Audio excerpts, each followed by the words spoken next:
अकबर बीरबल की कहानी, चोर की दाढ़ी में तिनका। बच्चों, अकबर और बीरबल की कई कहानियाँ प्रसिद्ध हैं। ये कहानियाँ सभी के दिल में अपनी छाप छोड़ने के साथ साथ अच्छी शिक्षा देने का भी काम करती हैं। उन्हीं में से एक है चोर की दाढ़ी में तिनका।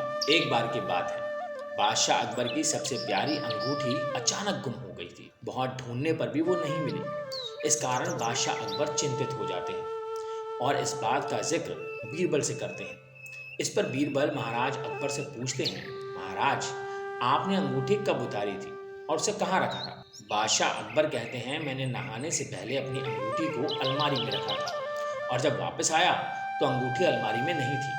फिर बीरबल अकबर से कहते हैं, तब तो अंगूठी गुम नहीं, चोरी हुई है और यह सब महल में साफ सफाई करने वाले किसी कर्मचारी ने ही किया होगा।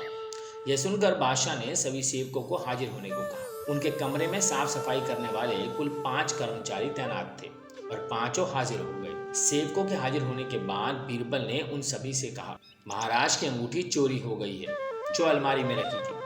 अगर आप में से किसी ने उठाई है तो बता दें, वरना मुझे अलमारी से ही पूछना पड़ेगा। फिर बीरबल अलमारी के पास जाकर कुछ फुसफुसाने लगे। इसके बाद मुस्कुराते हुए पांचों सेवकों से कहा, चोर मुझसे बच नहीं सकता है क्योंकि चोर की दाढ़ी में तिनका है।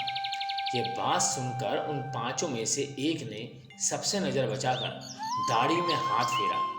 जैसे ही वह तिनका निकालने की कोशिश कर रहा था, इसी बीच बीरबल की नजर जब बादशाह अकबर ने उससे सख्ती से पूछा तो उसने अपना गुनाह कबूल कर लिया और बादशाह की अंगूठी वापस कर दी। बादशाह अकबर अपनी अंगूठी पाकर बेहद प्रसन्न हुए। तो दोस्तों, कैसी लगी ये कहानी और ये कहानी हमें क्या सिखाती है? इस कहानी से हमें ये सीख मिलती है कि ताकत की जगह दिमाग का इस्तेमाल करने से हर समस्या का हल मिल जाता है।